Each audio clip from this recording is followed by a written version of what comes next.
Boa noite, meus irmãos. A paz do Senhor a todos. Nada é como a graça do Senhor. A palavra diz que ela é melhor do que a vida. Onde você se encontrava? Quem era você? Pecadores, desobedientes a Deus, rebeldes contra o Senhor, inimigos do Deus triuno, destinados à condenação, porque o salário do pecado é a morte. Se Deus nos condenasse ao inferno, seria uma condenação justa. Mas por graça e misericórdia, Ele nos alcançou, estendeu suas mãos sobre nós e nos libertou de uma prisão. Como nós devemos amar esse Deus? Só o Senhor poderia ter feito isso. Vamos adorar esse Deus neste momento, ouvindo a pregação da sua palavra. Abra a palavra de Deus na carta aos Efésios, capítulo de número 4, é justamente a sequência do texto que pregamos ontem. Hoje é o segundo dia de celebração a Deus pelos 15 anos desta congregação. E nós somos convidados, irmãos, a refletir sobre como Deus, Ele nos uniu pelo Espírito, como este Deus que nos uniu, como também Ele nos capacita para o crescimento e edificação mútua aqui neste lugar. É natural que toda igreja cristã, ela deseja o crescimento numérico. E esse também é o nosso desejo sincero. Nós nos lembramos de quantas vezes, com os nossos joelhos dobrados, nós suplicamos ao Senhor que Ele aumentasse o número de membros desta igreja. Nós fizemos isto. Nós pedimos que Ele adestrasse as nossas mãos para o evangelismo. Pedimos que Ele nos levasse até os seus eleitos e trouxesse os seus eleitos até essa casa. E Deus fez isso. E hoje, olhando para a nossa caminhada, nós podemos render toda a glória a Deus, que tem congregado mais e mais pessoas neste corpo. O crescimento numérico, ele é importante, ele nos alegra. Mas há um crescimento ainda mais vital para a verdadeira igreja do Senhor, que é o crescimento espiritual. É a edificação do corpo, é a maturidade cristã que cada um de nós deve buscar e desenvolver dentro desse organismo vivo, cuja cabeça é Cristo. Esse crescimento nós devemos desejar, ansiar. Um dia cada um de nós foi inserido nesse corpo, recebendo de Deus uma fé suficiente para nos conduzir à salvação pela graça. Foi isso que Deus fez em nós. Mas essa fé, ela não é uma fé estática. Ela precisa ser cultivada, ela precisa ser fortalecida, alimentada, para que nós possamos conhecer mais profundamente a Cristo, crescer nele e sermos moldados à sua imagem. Precisamos disso. Assim como a história dessa congregação tem sido marcada pela unidade e pelo amor entre os membros, ela também deve ser reconhecida como uma comunidade que cresce e se edifica continuamente.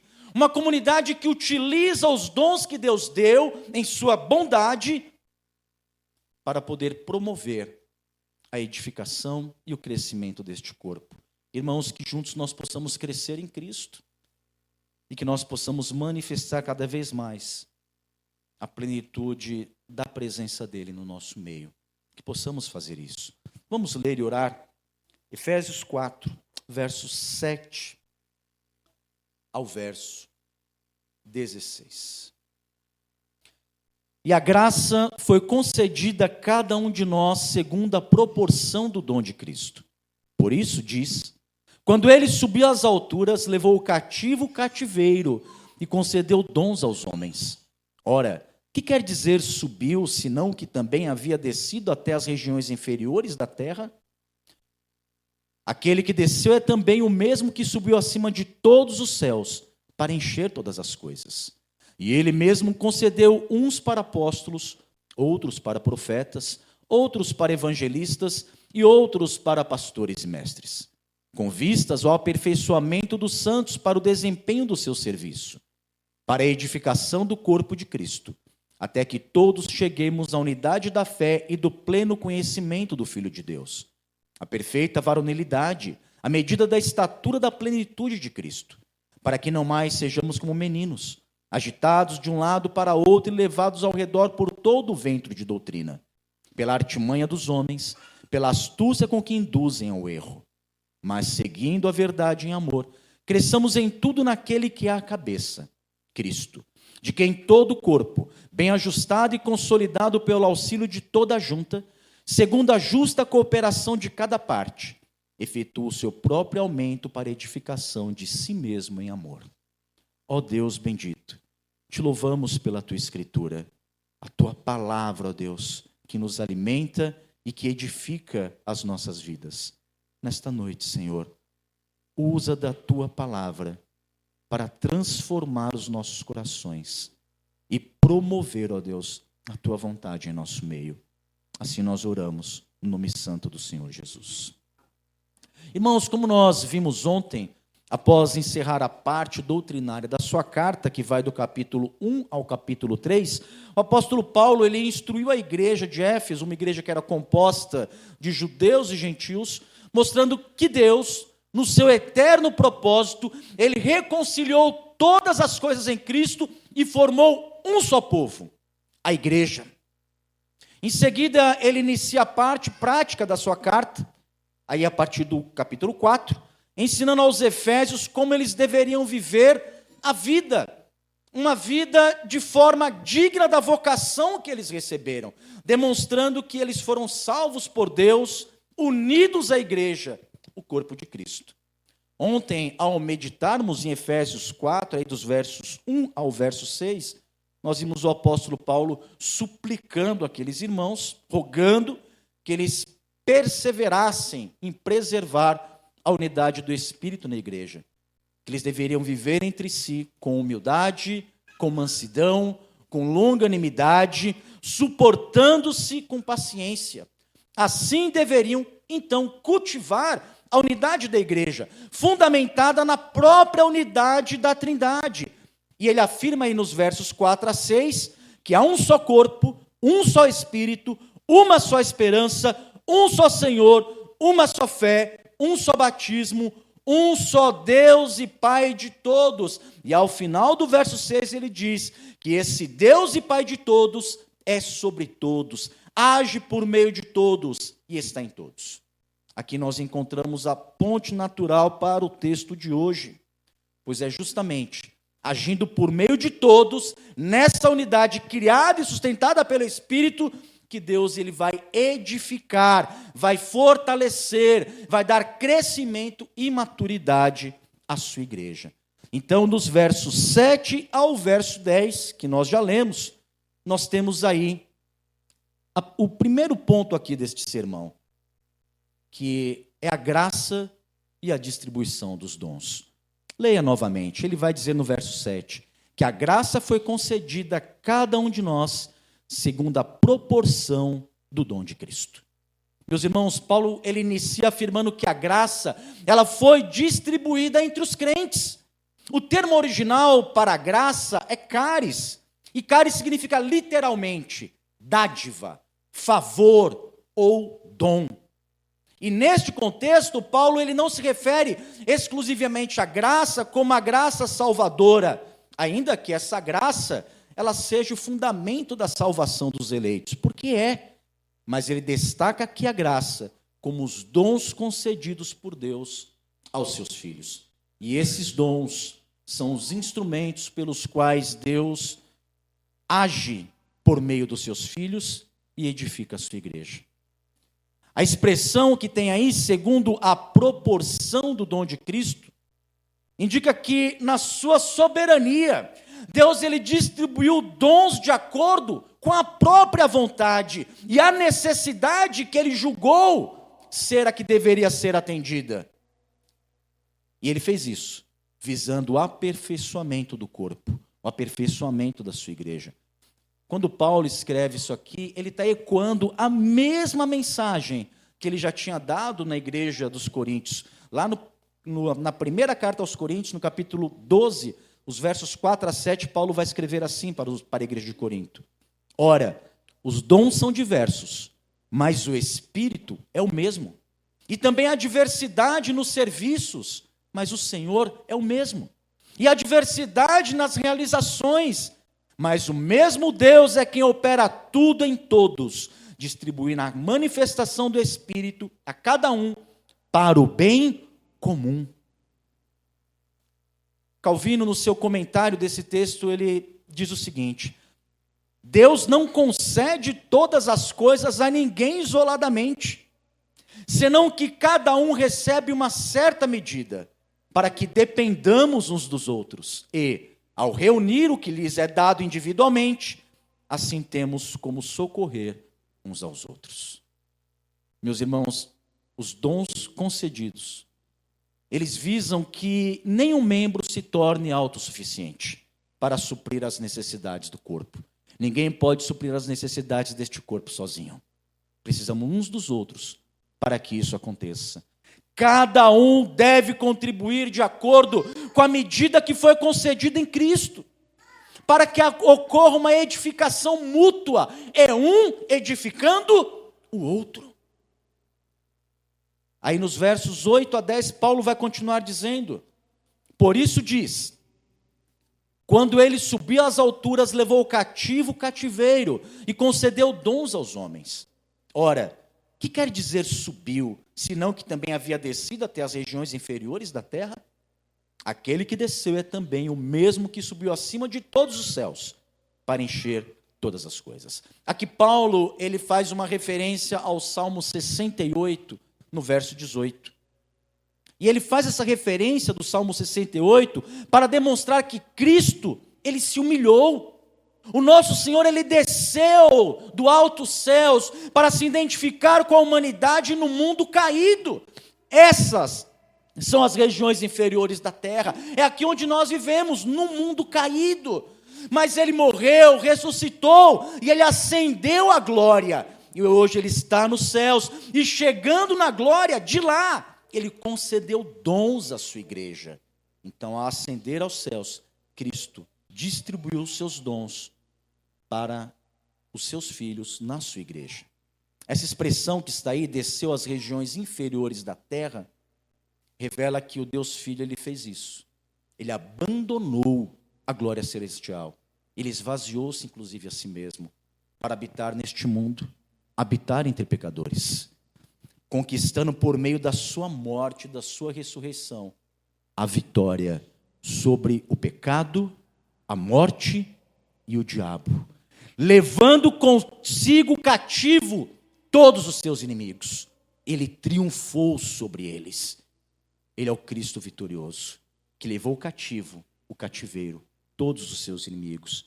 Ao ascender os céus, e a expressão aí é subindo às alturas, Cristo, ele cumpriu a promessa de enviar o Espírito Santo, porque ele havia prometido isso: eu vou para o Pai, mas eu não deixarei vocês órfãos, eu vou enviar o Espírito Santo. E ele fez isso. Ele enviou o Espírito Santo, derramou ele sobre a igreja. E o Espírito Santo capacita a igreja através dos dons concedidos por Cristo Jesus. Nos capacita para realizar a obra do reino de Deus aqui nesta terra. E dessa forma, meus irmãos, a igreja, ela é preenchida com dons, com dádivas. Esses dons, eles edificam a igreja. Eles embelezam esta noiva do Cordeiro. Elas refletem quem é o noivo, o nosso Senhor Jesus Cristo. Porque era desta forma que acontecia na cultura daquele tempo, né? A noiva embelezada, adornada, refletia a própria beleza e glória do noivo. E foi isso que Cristo fez com a sua igreja. Ele a adornou, ele a embelezou com dons. E dentre os muitos dons concedidos, Paulo, ele passa então a destacar, a partir do verso 11, os dons ministeriais, que são essenciais para a liderança da igreja. Esses dons, e aqui vou abrir um parênteses, embora todos os outros sejam importantes, esses dons aí do verso 11, eles têm um papel vital na edificação e no crescimento espiritual e na maturidade do corpo. É através do exercício desses dons alistados aí no verso 11, que são dons que vão ser executados por meio da proclamação, do ensino fiel da palavra de Deus. É através desses dons concedidos à liderança que a igreja ela se protege contra as artimanhas e as astúcias daqueles que tentam introduzir o erro, o engano dentro da igreja. Então, passemos aqui ao verso 11, vamos ver um pouco detalhadamente a natureza e a função desses dons ministeriais dados à igreja. A importância dos dons ministeriais é que nós vamos ver agora, aí no verso 11. Diz, e ele mesmo concedeu uns para apóstolos, outros para profetas, outros para evangelistas e outros para pastores e mestres. Meus irmãos, aqui Paulo ele enfatiza que a liderança da igreja ela é legítima e ela é instituída pelo próprio Deus. Diz o texto aí que ele mesmo concedeu. Ela é legítima. Foi Deus que a instituiu.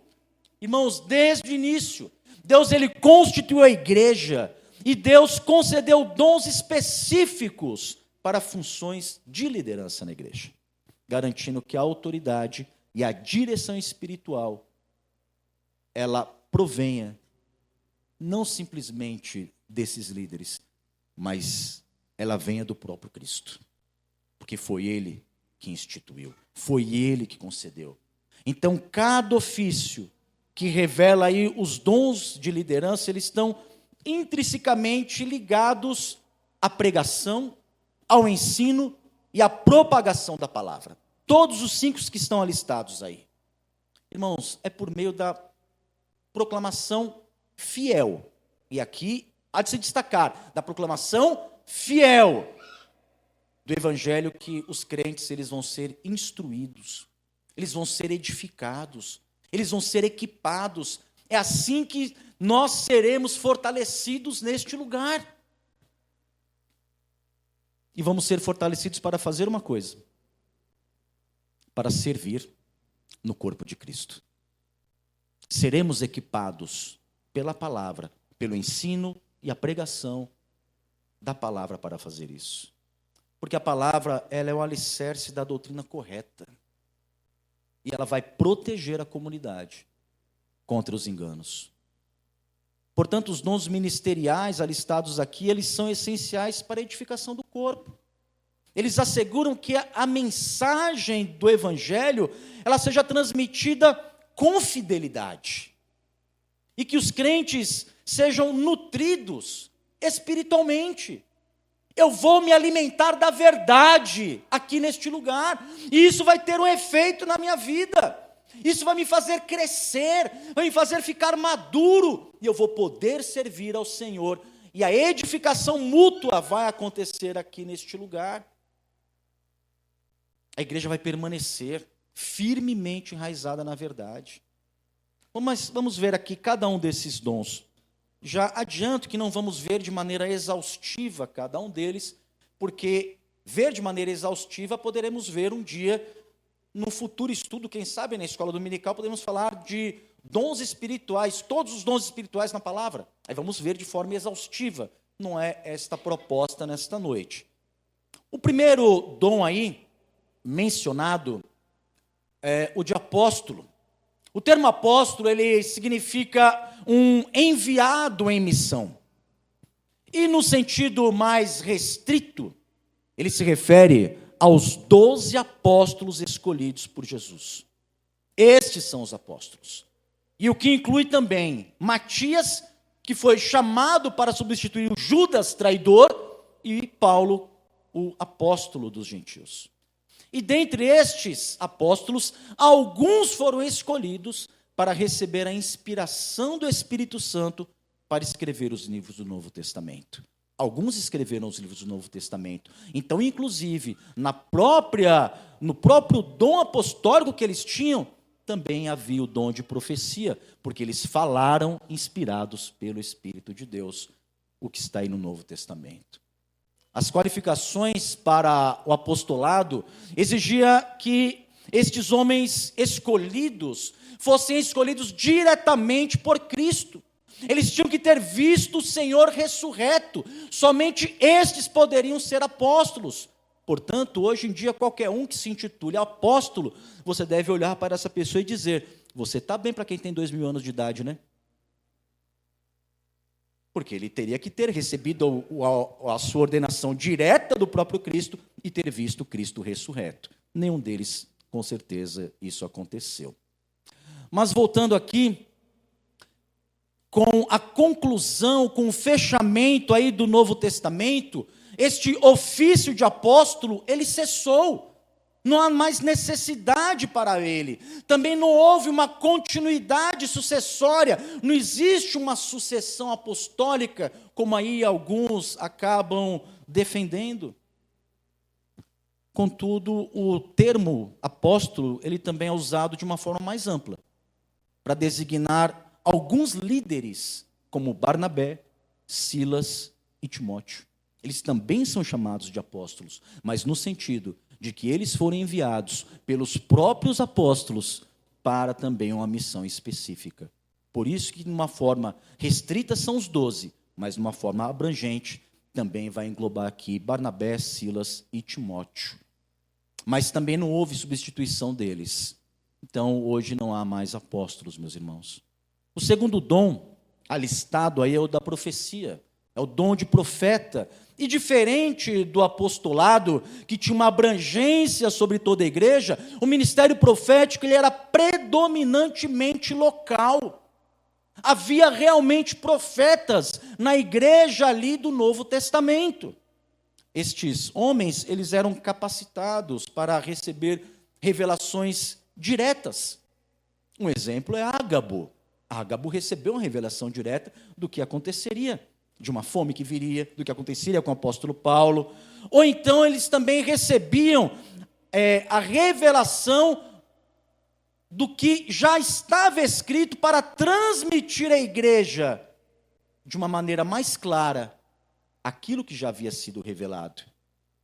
Mas de uma forma ou de outra, a mensagem profética na igreja do Novo Testamento, ela sempre deveria ser avaliada e julgada à luz do ensino apostólico. Por isso que Paulo vai falar, que se falarem profetas, fale ali 1 ou 2, e mesmo assim, 1 por vez, e mesmo assim, que seja julgado o que ele está dizendo. Assim, meus irmãos, como os apóstolos, também o ofício aqui do profeta, ele cessou com a conclusão do Novo Testamento. Também hoje não há mais profetas. E dentre os 5 dons alistados aqui, esses 2 cessaram com o fim da revelação bíblica. Ali, ainda no 1º século. Mas outros dons, eles permanecem na igreja. Mas permanecem talvez de uma maneira que as pessoas não compreendem muito bem hoje. Aí é o 3º dom, que é o de evangelista. O 3º dom, ele é justamente o de um evangelista. O evangelista é um proclamador da boa nova, da boa notícia, um proclamador do evangelho da salvação.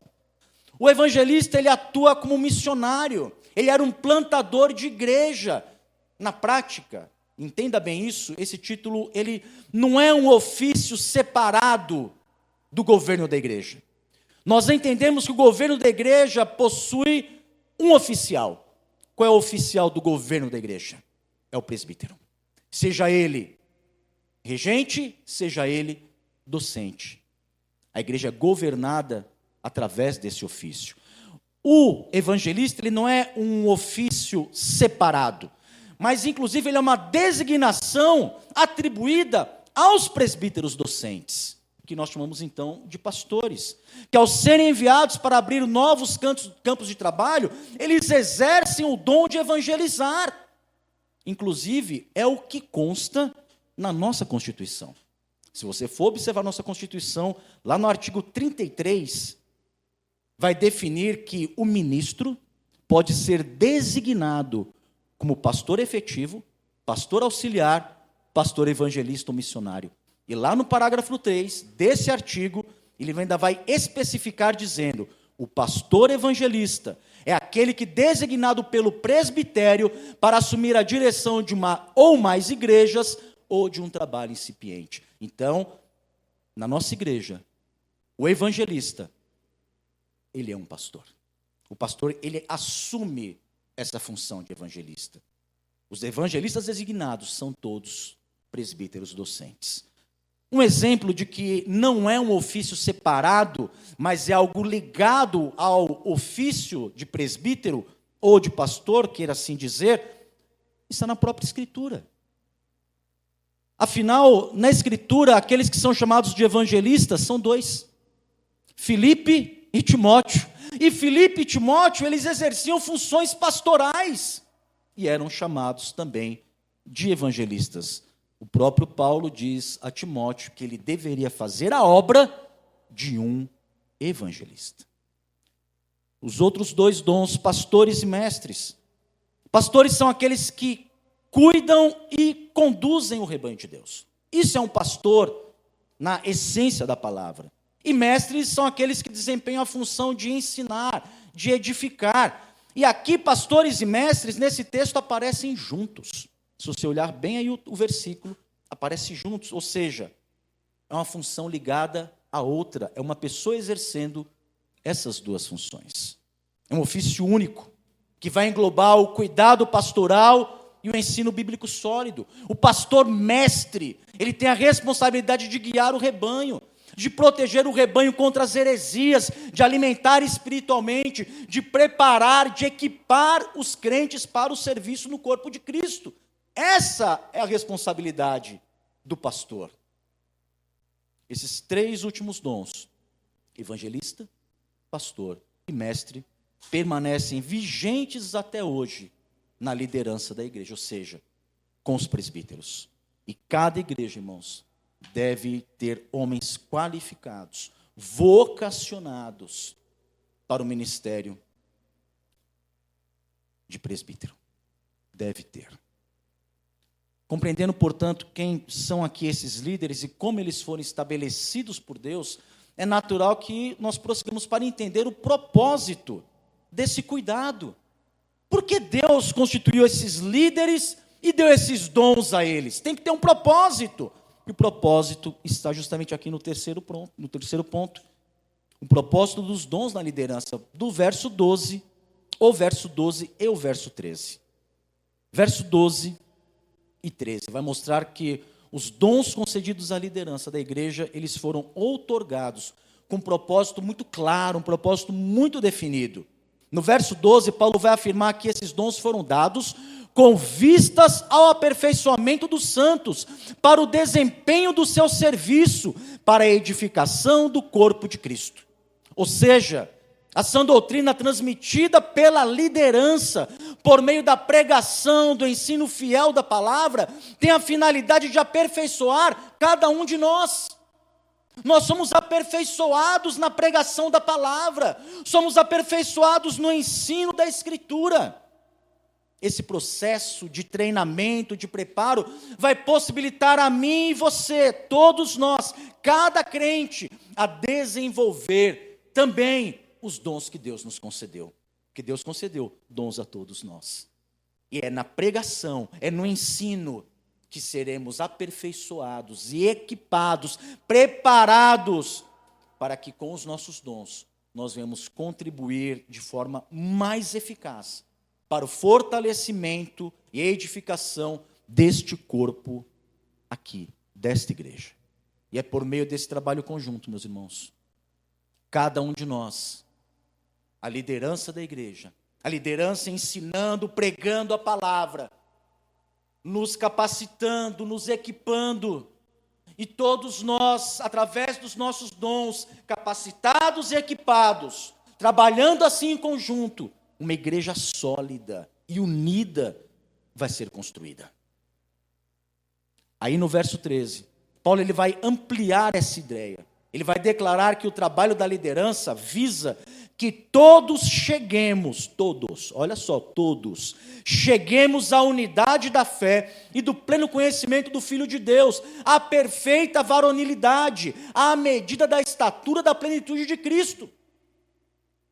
E aqui o objetivo é duplo, é conduzir os crentes à unidade da fé. Esse é o primeiro objetivo.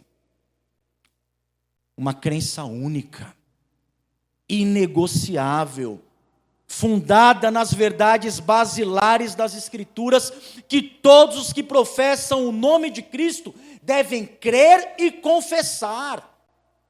Uma única fé.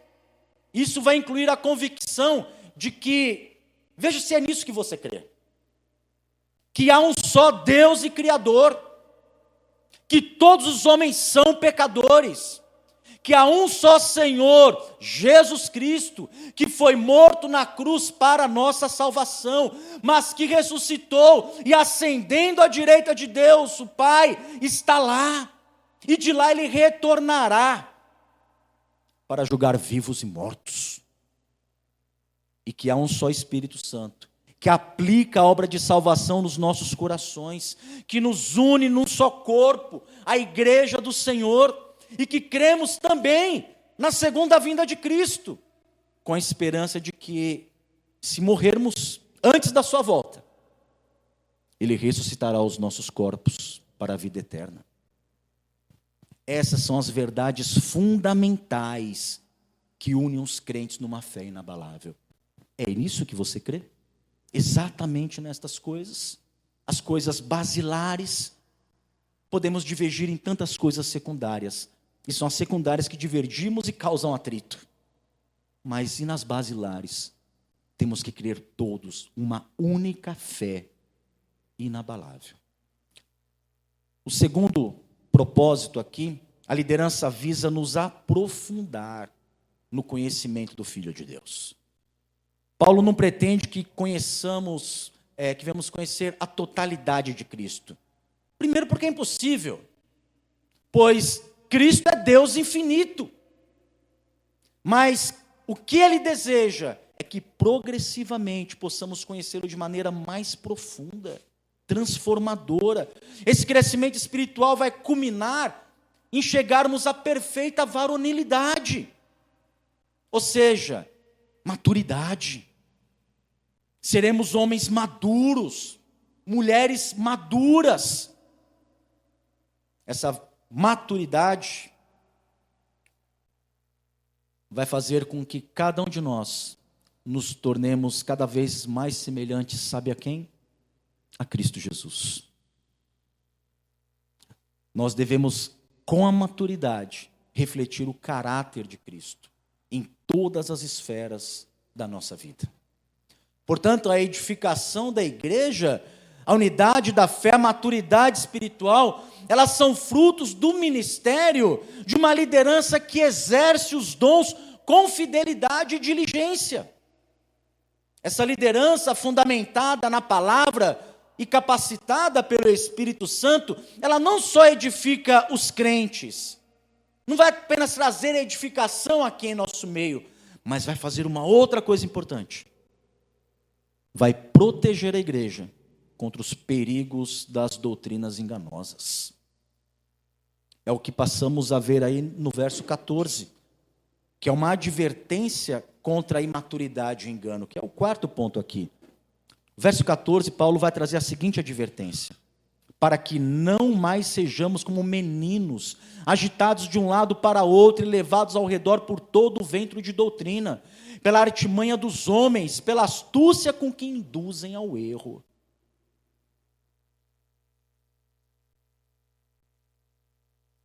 Paulo ele utiliza aqui a metáfora da criança para ilustrar a imaturidade espiritual.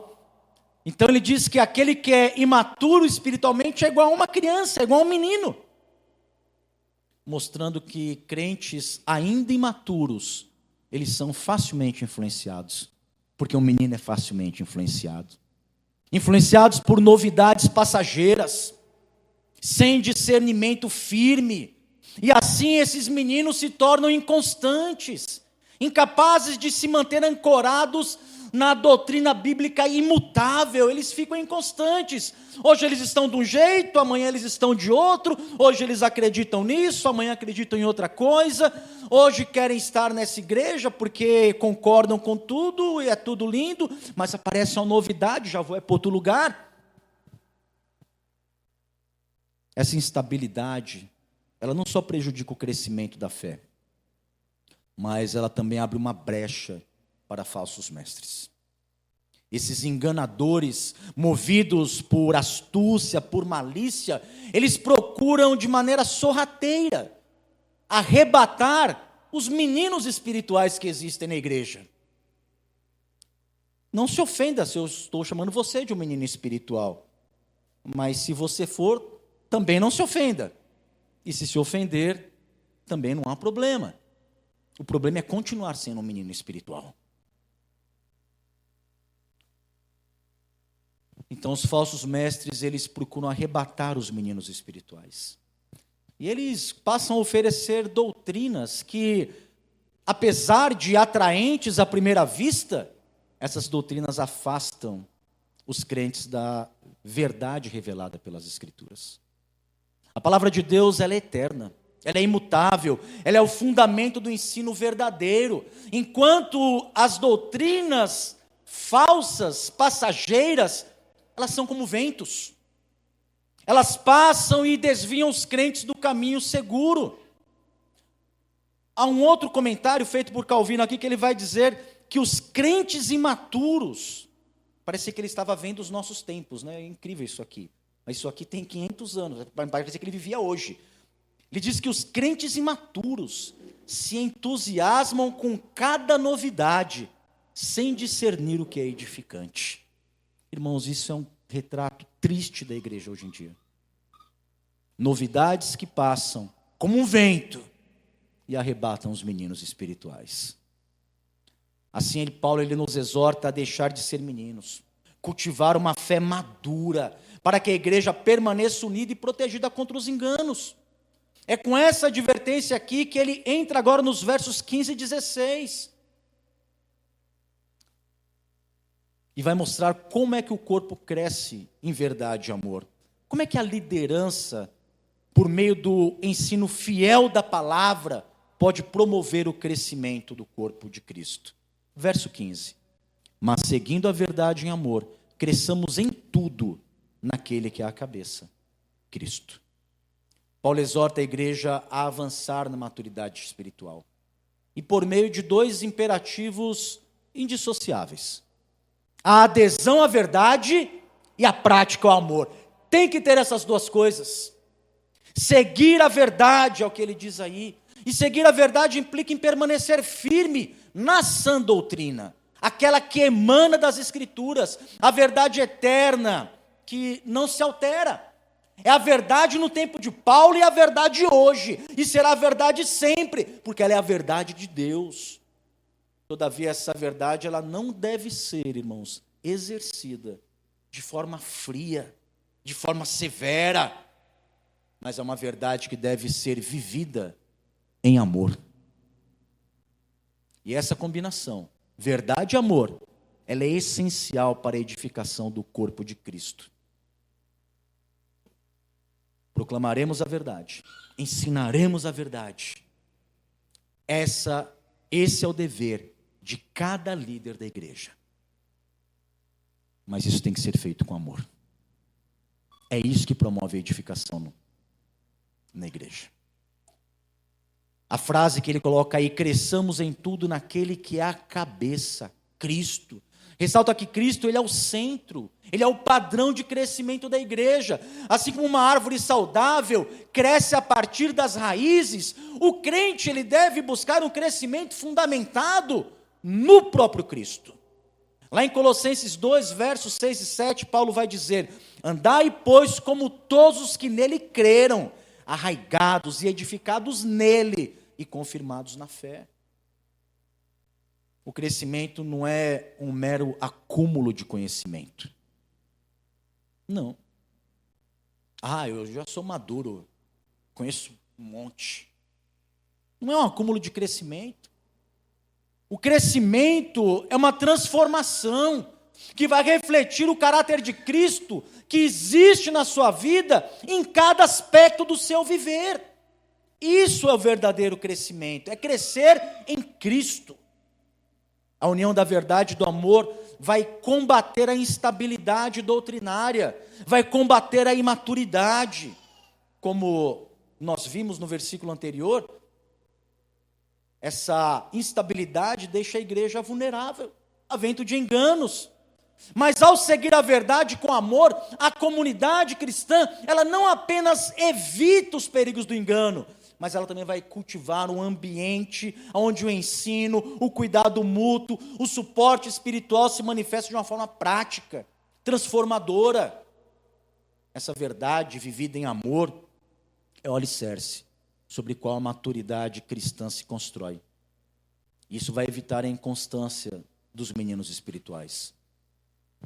Verso 16, ele vai escrever: de quem todo o corpo, esse Cristo que é o cabeça, né? De quem todo o corpo, bem ajustado e unido pelo auxílio de todas as juntas, segundo a justa atividade de cada parte, efetua o seu crescimento para a edificação de si mesmo em amor. Aqui Paulo ele conclui retomando a metáfora do corpo. Ele faz isso para ilustrar o funcionamento harmonioso da igreja. Porque um corpo funciona harmoniosamente. A igreja deve funcionar também harmoniosamente. Cristo, a cabeça, ele é a fonte e o centro da vida do corpo. E cada membro desempenha uma função importante para o crescimento. Então, não é apenas a liderança. Paulo vem colocando até agora a responsabilidade e os dons da liderança e como eles serão usados para a edificação e o crescimento. Só que não é apenas a liderança, também é cada membro do corpo dada essa responsabilidade. A expressão que ele vai usar aí, bem ajustado, unido pelo auxílio de todas as juntas. Isso aqui enfatiza que tem que haver cooperação entre os crentes. Temos que estar bem ajustados. Isso é, ou seja, é estar cooperando, é estar ligado um ao outro, atuando, cada qual na sua função, cada qual no dom que Deus deu. Isso vai ser indispensável para o crescimento espiritual, para a edificação. E ele ainda vai acrescentar que é pela justa atividade de cada parte. O crescimento da igreja depende do comprometimento, sabe de quem? De todos. Todos. Ah, mas não cresce porque aí a culpa é do pastor. Aqui no caso, né, a culpa é da mesa. Meus irmãos, os méritos, eles são todos de Cristo. Mas os deméritos, eles são, sabe de quem? De todos nós. Todos nós. Todos devemos cooperar. Todos devemos cooperar. Cada um de nós tem fraquezas, cada um de nós tem imperfeições, cada um de nós cometerá erros no exercício do dom que Deus nos deu. Cometeremos. Mas nós devemos continuar trabalhando, buscando aperfeiçoamento dentro deste corpo. Cada ministério, cada irmão é chamado a exercer os dons nas funções, para que a igreja ela se fortaleça e se edifique em amor. Esse edificar-se é um processo contínuo. Ele não para. Ele não para. Daqui a 2, 3, 5, 10 anos, o pastor Ronaldo chamará aqui o conselho da igreja, porque até lá teremos o conselho, seremos igreja. Chamará o conselho da igreja e falar assim: irmãos, o trabalho aqui de crescimento espiritual e edificação acabou. Isso não vai existir. Porque nunca acaba. É um processo contínuo, na qual a unidade da fé e a integridade doutrinária, elas vão ser preservadas. Por isso que não pode deixar de haver esse trabalho, porque é só assim que essas coisas vão ser preservadas, para garantir que essa comunidade não seja abalada por falsos ensinos, por novidades que arrebatam, ou por divisões internas. Só concluindo aqui, meus irmãos, e trazendo aqui umas aplicações. O apóstolo Paulo ele nos ensina que o crescimento e a edificação da igreja, elas são obras de Cristo. E essa edificação e crescimento é manifestado na cooperação harmoniosa de cada membro. Esse trabalho conjunto, regido pela ação do Espírito Santo, fundamentado na palavra, ensinada pelos líderes, que vai permitir que a igreja alcance maturidade, permaneça fiel à verdade. É através desse trabalho. Ao encerrarmos aqui essa mensagem, nós podemos ver que cada ponto direciona para que possamos viver trabalhando na edificação do corpo de Cristo. Esse é o ponto central. Trabalhe na edificação do corpo de Cristo. Reconheça a graça e os dons de Deus. Assim como nós aprendemos que a graça é distribuída conforme o dom de Cristo, devemos reconhecer que cada dom espiritual, ele não é recebido por mérito, nem tampouco para o engrandecimento próprio. Não, mas é para que juntos nós possamos edificar o corpo. Então se coloque à disposição para trabalhar, para exercitar o seu dom com gratidão e humildade aqui nessa casa. Faça isso. Valorize e apoie a liderança. Os dons ministeriais, eles foram instituídos por Deus para guiar a igreja. Portanto, honre aqueles que com fidelidade pregam e ensinam a palavra. Ore pelos líderes. Colabore reconhecendo que a liderança fiel e comprometida é que vai fortalecer essa comunidade. E para os que são líderes, comprometa-se com o aperfeiçoamento de todos. O propósito dos dons de liderança é o aperfeiçoamento dos santos para o desempenho do serviço. Então, cada líder deve buscar se aprofundar no conhecimento de Cristo. É dever.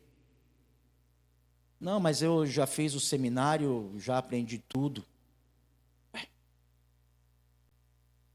Busque, se aprofunde, aperfeiçoe-se, para que você possa contribuir para a edificação de cada um dos membros desta igreja, para que eles possam também se empenhar no serviço.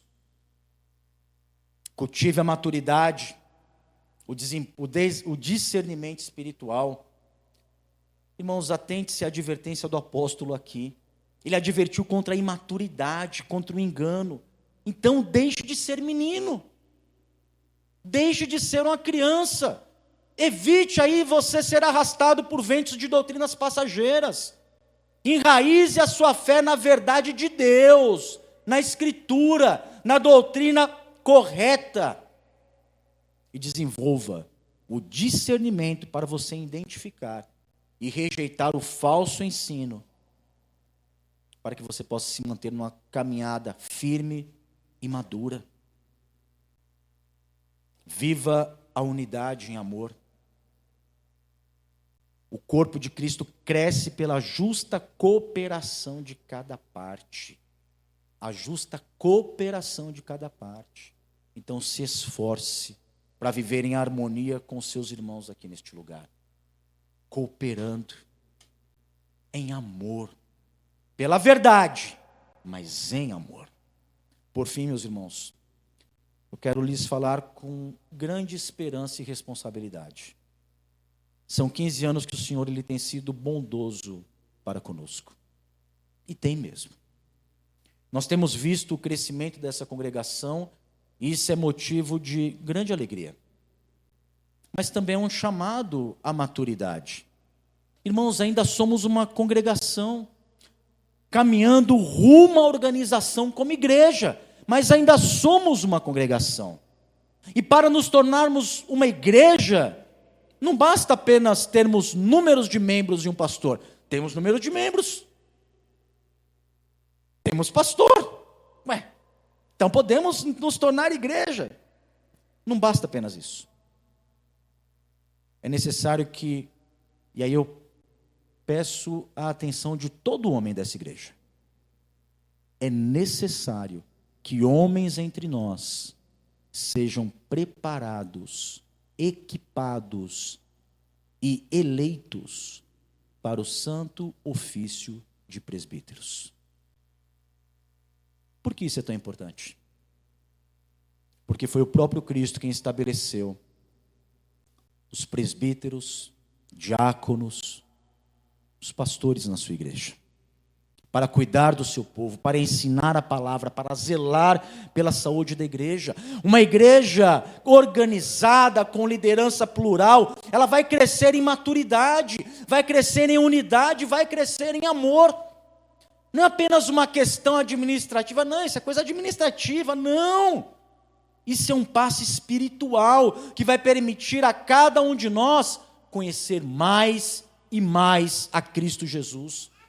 Isso vai fazer com que nós sejamos mais edificados na sua graça, que nós amadurecemos mais ainda na fé. Portanto, que esse desejo, ele possa arder no seu coração. Que cada irmão dessa igreja, e não apenas os homens, mas que cada irmão, homens e mulheres, orem, se empenhem em oração, para que o Senhor ele levante presbíteros em nosso meio, homens piedosos, homens fiéis, dispostos a servir, que os homens dessa congregação eles se coloquem diante do Senhor, com humildade, com coragem, buscando crescer em caráter, doutrina, serviço, para que no tempo certo, você seja eleito como oficial aqui da casa de Deus. Assim, irmãos, organizados segundo a vontade do Senhor, que já tem nos dado crescimento numérico, nós vamos caminhar juntos, lado a lado, crescendo como um corpo saudável, forte, frutífero, maduro. Cristo nos chamou para sermos um povo maduro, bem alimentado, firme na verdade. Isso se dá pela palavra fielmente pregada, ensinada, supervisionada e aplicada pelos pastores, presbíteros, a liderança de Deus na igreja. Então, que o nosso clamor e esforço seja este: ver esta congregação ser organizada em igreja, estruturada, preparada para viver o evangelho com mais profundidade, para que Cristo ele seja conhecido, irmãos, entre nós, cada vez mais, e que a glória dele resplandeça de uma maneira vivaz, contagiante na nossa comunidade. Que ele faça isso, não apenas por nós, mas que ele faça isso em nós e por meio de nós. Amém? Vamos orar. Ó Deus eterno e bendito, e agradecemos, Senhor, por esses 15 anos de congregação. Somos gratos por cada um que o Senhor trouxe para este corpo, que são membros desta congregação. Somos gratos por aqueles que o Senhor tem trazido, que ainda não são membros, mas que nós confiamos em Ti, ó Deus, que também logo serão membros desta congregação. O Senhor trouxe crescimento a este lugar. Mas, ó Deus, nós ansiamos por um crescimento ainda maior, não apenas numérico, mas um crescimento em maturidade, um crescimento espiritual, a edificação do seu corpo, ó Deus. Somos gratos ao Senhor pela vida, Pai, dos pastores que aqui passaram, pela vida do pastor Miguel, com todo o trabalho e empenho que ele teve aqui durante os anos à frente, liderando esta congregação, trazendo edificação e equipando aqui o povo do Senhor. Somos gratos agora pela vida do pastor Ronaldo também neste lugar, que também, ó Deus, tem trazido edificação a este corpo e trabalhado, Pai, para que o Teu nome seja glorificado e e para que no tempo do Senhor possamos nos organizar aqui como igreja. Mas levanta outros homens neste lugar, ó Pai, para que sejam presbíteros, para que sejam diáconos. Ó Deus, e que todos os teus servos, homens ou mulheres neste lugar, que receberam do Senhor dons, dádivas, talentos, possam, ó Senhor, equipados pela pregação e ensino da Tua palavra, desenvolverem os dons neste lugar, para que a Tua noiva seja adornada e embelezada pelo Senhor. Ó Deus, nos conduz, nos faz crescer, Senhor, nos ajuda a abandonar as coisas de menino, nos ajuda, ó Deus, a não ser mais como meninos inconstantes. Que o Senhor nos guarde de todos os ventos de doutrinas, erros e enganos, mas que a Tua palavra fielmente pregada e ensinada através da liderança neste lugar, seja o firme fundamento onde esta congregação, onde essa futura igreja estará alicerçada, Pai. Assim nós suplicamos a Ti, em nome do Senhor Jesus. Amém.